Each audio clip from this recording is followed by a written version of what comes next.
play now. What are you seeing now? Yes, this is perfect. This is good. Okay, wonderful.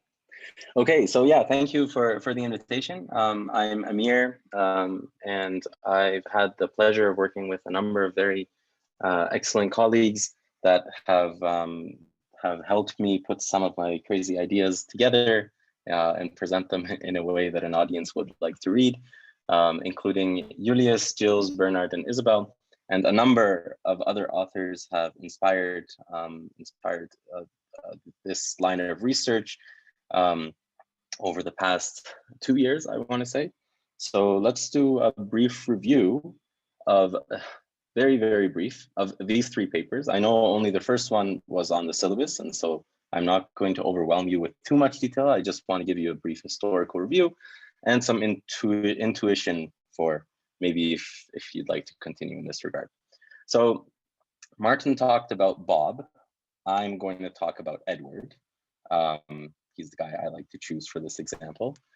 He's 28. He has a salary of 75 grand, an account balance of 25. He's employed as a software engineer, and he's single. And Edward is seeking to buy a home. After months of scrupulous savings and many open house viewings, he's finally found the one that he's interested in, and he wants to place an offer. But of course, first he needs to visit the bank. And the bank may use a system such as this one to decide whether or not Edward gets a loan. This is a repeat story, by the way. You know what counterfactual explanations are, but I have to say this for the entire presentation to make sense. So bear with me, please. Anyways, the bank might use a system such as this one, or one like this, or one like this. And typically, as these models grow larger, they are better able to model the nuances in the historical data. However, they come at a cost of lost interpretability or transparency. And so in such a setting, typically a few questions arise for different stakeholders. The bank may ask what are the most influential features towards the decision. A regulating body may ask, is the system acting fairly by relying on sensitive attributes such as age and marital status? And individuals such as Edward, who got denied the loan, may ask, why did I not get the loan and what should I do next time I apply? And so broadly speaking, this falls under the umbrella of the field of XAI, or interpretable machine learning, which here we adopt the terminology by Doshi, Bellas, and Kim, which is the ability to explain or to present in understandable terms to a human. And the goals of XAI depends on how you slice and dice it, but typically it's twofold. The first one is to understand why a particular decision is output, and second is to recommend actions that would result in a desired output for a given individual. Now, counterfactual explanations, as you've learned so far, are one up-and-coming method that attempt to address both of these needs. And they are statements such as, if your salary had been 100 grand instead of 75, you would have been offered the loan. Now, let's take a closer look at this example. So this is Edward. He is what I call a factual instance, XF, with prediction Y at time T0. And we seek an explanation for why his loan was rejected. Looking back in time, a counterfactual explanation would tell us that had the feature vector XF taken on the values of XCFE, or X counterfactual explanation, the classifier H theta, which isn't shown here, would have given you the loan. This is from the philosophy literature. This is called retrodiction.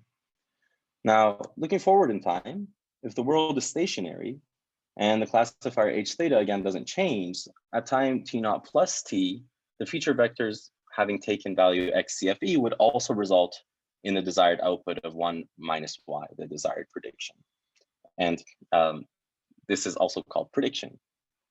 But something is missing from this picture. In layman's terms, counterfactual explanations inform the individual where they need to get to, but not how to get there. And we'll explain why. And this is called recommendation. So we recall that a primary purpose of an explanation is to increase the individual's agency by offering ways to act in order to achieve recourse. And so the missing link in this diagram is this line here, corresponding to the set of actions the individual must perform to realize a desired situation. This is referred to as algorithmic recourse, or this definition from Venkata Subramanian and Alfano from 2020, which is the systematic process of reversing unfavorable decisions by algorithms and bureaucracies across a range of counterfactual scenarios. And the aim of the first work is basically to show that existing approaches fail to offer recourse in general settings. As most of you has probably guessed, there's some causal relations, and as Martin said, changing one variable affects others, and we need to take these into account, whatever that means. And secondly, in this work, we suggest an alternative formulation than the default formulations to achieve optimal and feasible recourse, and I'll explain what each of those terminologies are. So, looking at the previous works, this is again Edward. He's the factual instance standing on this red dot. He's rejected alone. H theta is our linear classifier, linear decision boundary. And the original counterfactual explanation problem formulated by Bechler et al. In 2017 is such as this. And in very simple terms, what this optimization problem is trying to do is it wants to find the most similar individual or feature vector to the factual instance, to Edward, that would obtain a desired outcome on the other side of the decision boundary. So the green stars that we see here, the hypothetical Edwards, those would both be valid counterfactual explanations. Now, to shift the focus from explanations to recourse actions, Hossein et al., which again you've studied, reformulated the optimization problem as follows, where now we optimize for the cost of actions that would result in a counterfactual instance on the other side of the decision boundary. So instead of, it may seem like they're the same thing, but there's a slight nuance difference, and I'll explain that shortly. So basically, Bechler et al. Tries to find the green stars, Hossein et al. Tries to find the deltas, and really the important part and what makes these two formulations different is that the reformulation allows adding feasibility constraints over the actions to account for what we call the actionability of features. An example is that age cannot decrease, or education degree can only be attained, or gender for the purposes of getting a loan should be considered as immutable. And specifically, the contribution of Hossein et al. Is to say, if we look at this reformulation, which is basically the same problem, but if we look at the deltas, then we can say some deltas can only increase, be positive, some can only decrease, be negative, and some shouldn't change at all. They should always be zero. Okay, so that's a very brief history.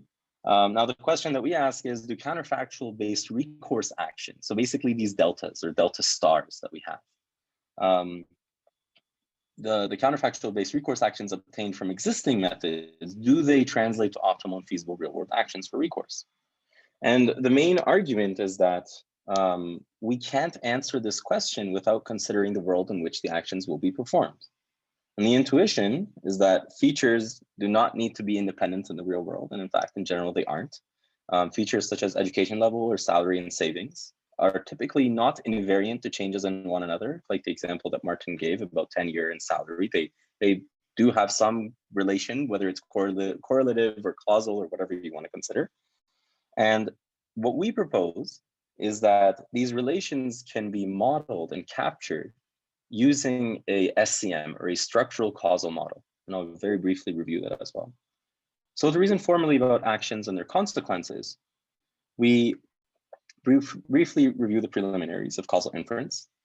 Here we are adapting the SCM, or structural causal model framework of Judeo-Pearl, which consists of a pair of structural equations S and the distribution over background or noise variables P of U. S is a set of deterministic assignments or functions, whatever you want to call them, which determine the value of each variable XR, depending on the value of its direct causal parents, X parents of R, and its unobserved or latent background variable U of R. In our setting, and in most causal inference settings, we assume that the corresponding graph is a DAG, it's a directed acyclic graph. And also that the noise variables are independent, or in another terminology, we can say that we satisfy causal sufficiency. There's no relation between the extrinsic or exogenous variables in the model. I understand this might be fast for people who aren't familiar with the SCM framework, so feel free to interrupt me now or later with questions. But this isn't the major part of it. The main takeaway is that if you change one variable, the descendant variables change. That's all we need to take away from this. And to wrap up this preliminary, we know that a fully specified structural causal model entails three types of distributions corresponding to the three rungs of the causal ladder. So we have observational distributions, which answer questions of what is something. But if the verb is stationary and I only observe what is the distribution of X conditioned on Y. We have interventional distributions which answer questions such as what would happen if I administered this drug to this patient, what would change, or to this population if they take one Advil, for example. And counterfactual distributions, what would have happened if, which is if I had maybe not come to Harvard to do my graduate degree, where would I be in life right now? Maybe employed by Google or Facebook or some other company that I'd like to work for. Anyways, now, I can skip the other details here. Okay, so, but first we want to go back to the question of whether or not counterfactual-based recourse actions are optimal and feasible, and under what conditions do they actually guarantee recourse. So let's look at an example, which we use throughout the paper, and for those who have skimmed through it, you've probably come across this. So we have the situation with Edward again. Let's say that he's represented by only two features, his salary and his bank balance. His salary is 75 grand, his bank balance is 25. And the H theta, or the hidden linear model used by the bank, let's not say hidden, let's just say the linear model used by the bank to decide whether he gets a loan, is this very simple logistic regression model that we see here. Now, but we additionally know that in such settings where an individual is seeking a loan from the bank, so a home seeker, they start saving money to actually purchase the home.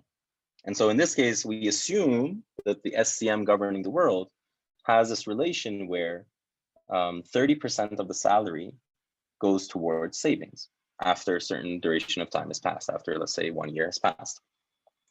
So in this setting, previous methods based on counterfactual explanations would suggest either of the two deltas that we see here. So they either say that you should increase your salary by 25 grand, which is a 33% increase, or increase your savings by 5 grand, which is a 20% increase. And what we observe is that if you are not agnostic to these causal relations that govern the world, you can come up with a better solution. So it's called MINT here because it's called minimal interventions. And what we say is that if you increase your salary by 14% after the duration of time that has passed, let's say 1 year, what happens is that there's going to be additional savings in your bank balance due to the additional income that you had. This is because of the assumed causal relations between variables. And in this case, the action that we're suggesting, or A star, which results in the point blue, the blue star that we see here in the figure, this only requires that the individual perform a 14% increase, effort, cost, distance, whatever you want to call it. But the effort endured by the individual is only 14% relative to the other delta or delta star that was suggested by previous methods. Of course, in this example, there was a positive causal relation between variables x1 and x2. But again, for those of you who have skimmed through the paper, you know that there is example 2 in the paper that says, if we have negative relations between variables, the same thing holds. In the positive causal relation case, we were asking the user in the previous methods to exert more effort than was actually necessary. But in the negative case, if we don't take the causal relations into consideration, what happens is that we give them a recommendation that's completely useless because they end up performing the action, but because of the negative causal relations, it actually doesn't even put them on the other side of the decision boundary. The example that we use is a rice paddy. A rice paddy can be placed, of course, at various elevation levels. And depending on the elevation level that you are, you get various amounts of sunlight and precipitation and etc. And if you don't consider that, increasing elevation, for example, decreases temperature every 100 meters on average, it's 1 degree less in temperature, then you might completely ruin your crop. And so you need to take the causal relations into consideration. Okay, so to answer the first question, counterfactual-based recourse actions do not translate to optimal real-world actions for recourse. But how about feasible? Sorry, 1 second.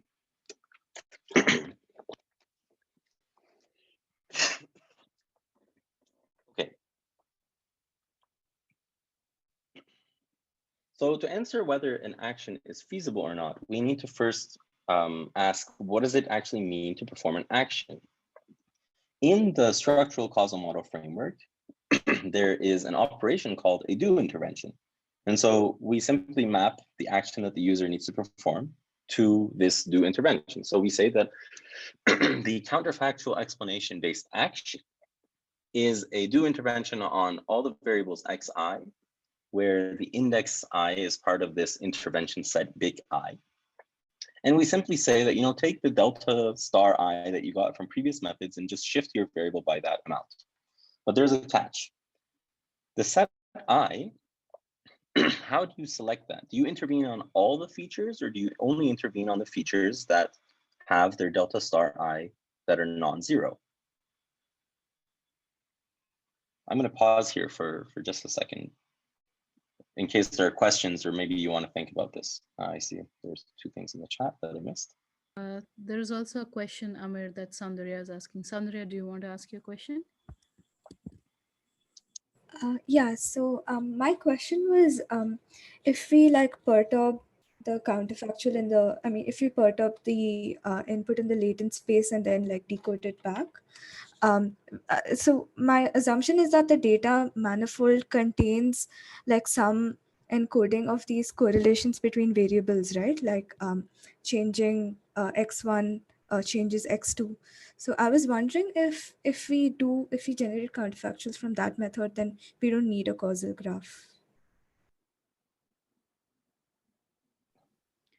That's an excellent question, and I wouldn't be able to do justice in this talk to explain it in detail. What you're talking about is basically the age-old question of difference between causation and correlation. And it relates exactly to the difference between an observational distribution and an interventional distribution. I'm just going to very briefly give an explanation, but for more details, there is a very excellent book by Judeo Pearl called the a primer. If you search Judeo Pearl primer, it comes up. It's a very good read and very intuitive, and that's where I learned about these topics. But what happens is, how can I give a good example of the difference between observational and intervention? If anybody else knows, by the way, feel free to speak up. I'll think as well. Sorry, I think you answered my question. I guess if x causes y, but then if you won't get the direction if you just observe correlation. As x increases, y would also increase, so you wouldn't be able to tell which causes which. So I guess that's one point. That's absolutely correct. Even in the two variable case of just x and y, like you said, if we have an observational distribution without additional assumptions, there's no way to actually know which one caused the other. That's a fundamental problem of causality. Bernard, my supervisor, has worked on this for over a decade. He has some ways of guessing this. Each of them needs assumptions. This is not something that is fundamentally impossible to know if x causes y or y causes x just from an observational distribution. So that's one point, yes. The other point is the difference between observational and interventional distributions. And for that, and also for the interest of time, I would definitely encourage you to read Pearl's primer. Yeah, no, but that's I hope that excellent question. I was actually waiting for somebody to ask that question, and I'm glad that you did. But that's a very, very good question as to what is this adding beyond what Martin was describing. Yeah. Are there any other questions here? Again, feel free to interrupt, and also because I don't see the chat while I'm speaking all the time, just unmute yourself or whatever. Amir, I'll pause you. Okay. Okay, great. So what we were saying is that we know that given the two counterexamples that we had, we know that counterfactual based recourse actions are not optimal, and the question we're trying to answer now is whether they're actually feasible. And to answer feasibility, we said, actions are in this framework of Pearl's SCM, which is just one framework, it doesn't need to be the only one. So we can interpret them as interventions or do interventions, but when we want to perform do interventions, we need to select a set of variables to intervene upon. And in this case, the set of variables is denoted with I. And we're asking, given a delta star I that we have, do we intervene only on the non-zero delta star variables or on all of them? And the quick answer basically is that you should sorry, 1 second. It's quite late here, so my parents are sleeping with the door just open. I have to be quiet for a minute. Sorry. Okay, so a counterfactual-based action in general guarantees recourse if and only if the set of descendants of the acted upon variables is the empty set. And the reason is, I mean, we touched upon this at the beginning. If you intervene on a variable that has descendants, what this means is that very likely you're going to be changing that descendant as a result of the intervention to its ancestor. That's just how causal relations work. And if you don't model this change, this consequence of an intervention on an ancestor on this particular variable, if you don't take that into account while you're generating the actions, then they're going to change in any arbitrary way that you don't know whether it's going to become infeasible or useless recourse or too costly recourse.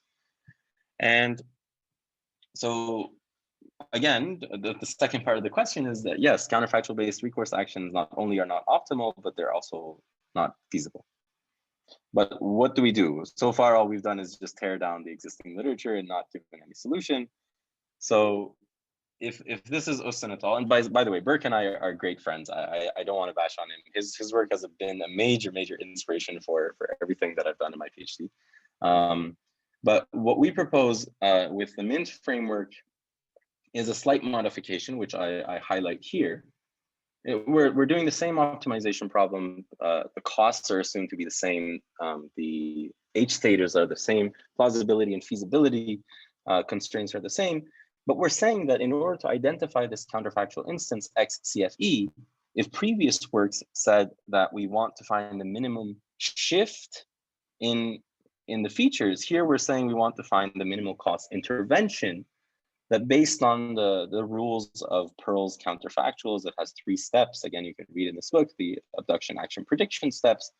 We're going to use a different way to identify this counterfactual instance. So we're going to make a few remarks here. First of all, while previous approaches do offer recourse in worlds in which acted upon variables are leaf variables, so independent worlds, all the variables are leaf variables. Our reformulation extends the setting to a more general causal world where it's governed by arbitrary SCMs and you can perform interventions in this SCM. The second point is that although counterfactual, and this is also important, so I'm kind of taking a torch to the entire literature here, but although counterfactual is a term from the causal language, we observe that existing approaches fall short in terms of taking causal reasoning into account. Thus, perhaps it is more appropriate to refer to existing approaches as contrastive explanations rather than counterfactual explanations. And so we basically call, so you can see here that contrastive explanations are just doing shifts on the inputs of the black box, but consequential recommendations or these MINT-based recommendations, which take consequences of interventions into account directly, are being performed on the actual causal variables that govern the world. Of course, Wachter et al., one of the pioneers of counterfactual explanations, also stated in their paper on page 21, top of the page, that we do not consider the causal variables between causal relations between variables when generating these forms of unconditional counterfactual explanations. And this is perhaps something that's actually more important as we want to do further on. I mean, their paper is quite seminal. They didn't need this additional contribution in it, but perhaps going forward, we should consider calling independent shift counterfactuals as contrastive explanations rather than counterfactual explanations. Okay, I know I'm running out of time, so I'll do this very quickly.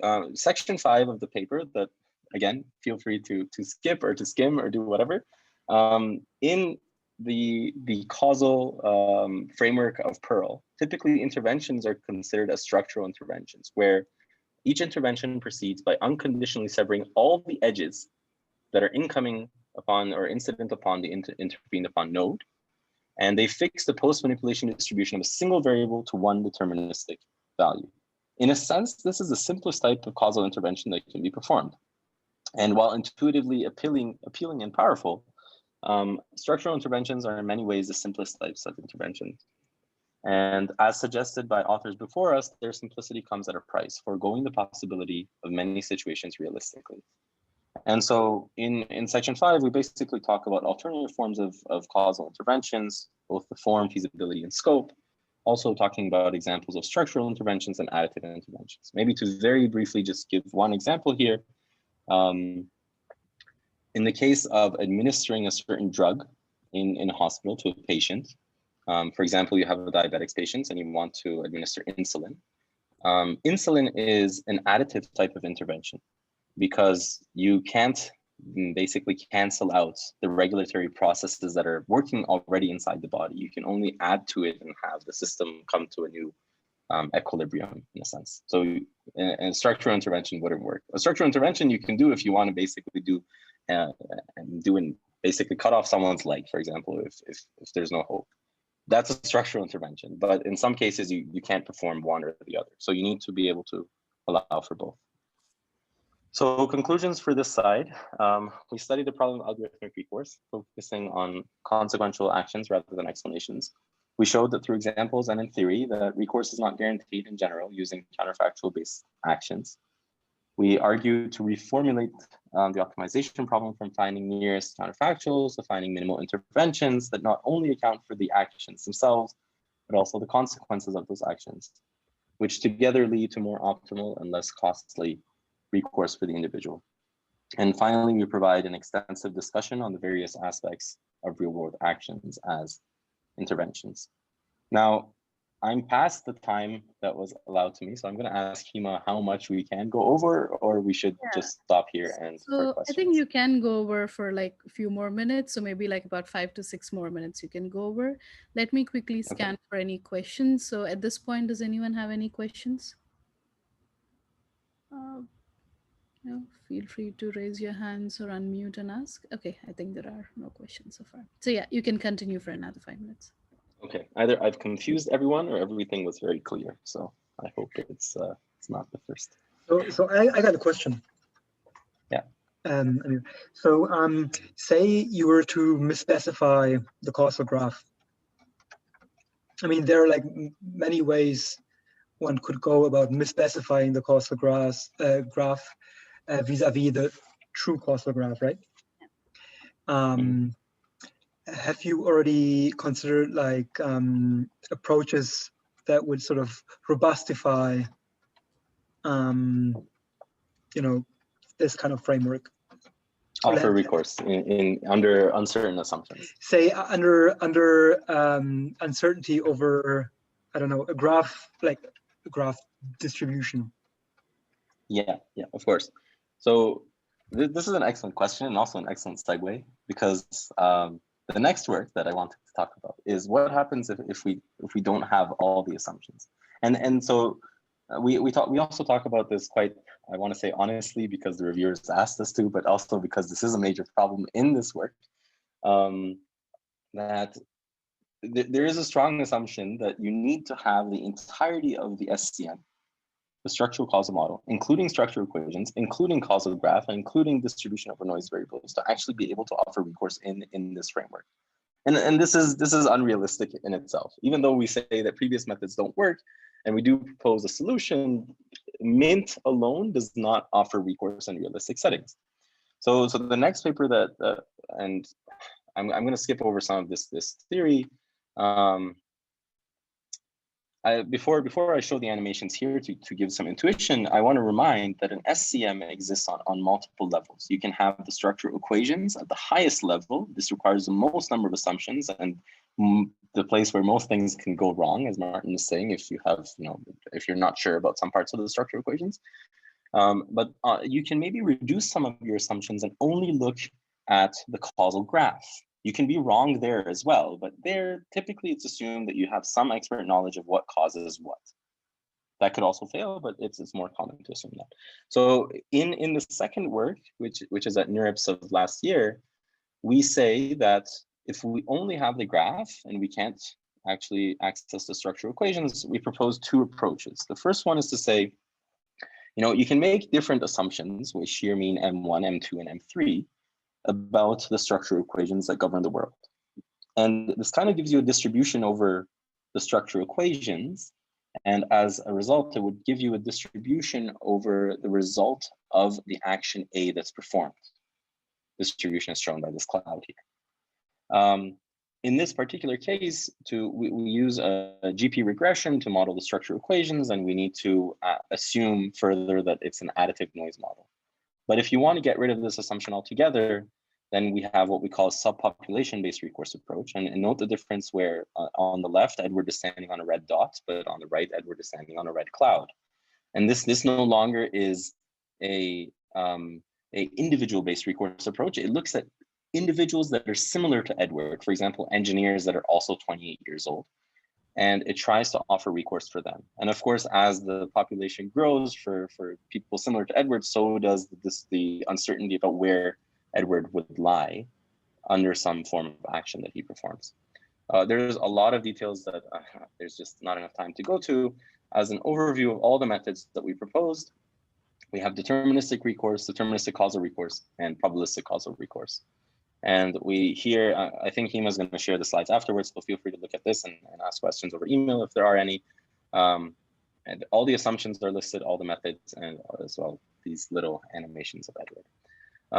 We also conduct some experiments here using, what can I say about this slide? When we do have uncertainty, there's going to always be a trade-off between the cost of recourse for an individual and the validity of offering recourse for a subpopulation of individuals. And of course, as a result, you may have different, you may see this cloud move from side to side, depending on how much uncertainty you have. Less than 30 seconds, there's a survey paper that we wrote last year that talks about this as well. I think most of the authors in this field know about it. So far, this work only focused on Edward and individuals similar to Edward, but the broader landscape of algorithmic recourse involves a number of other stakeholders, including the researcher, the owner, the examiner, or the regulator, and each of them have their own priorities. And so in section 5 of this survey, we talk about all the relations and open questions. And since we published it, there's also more open questions that popped up because, of course, we as a field always find new ways of breaking things. So yeah, feel free to read that as well if you're interested. Take-home messages in general, counterfactual, or as we like to refer to them now, contrastive explanations do not imply consequential recommendations. In general, recourse can only be guaranteed under perfect causal knowledge. Probabilistic approaches can help when we don't have all the proper assumptions. And finally, there's a broad landscape and satisfyingly addressing the needs and navigating the entailed trade-offs of all these different stakeholders is going to require a cross-disciplinary effort between both technical and social scientists. I promise this is the last slide. This is the evolution of all this work. And of course, it's not just about loan approval. There are plenty of other domains where we need to think about recourse, and we hope that maybe our work can help in this regard. Thanks very much. Thank you so much, Amir. This is a great talk. That all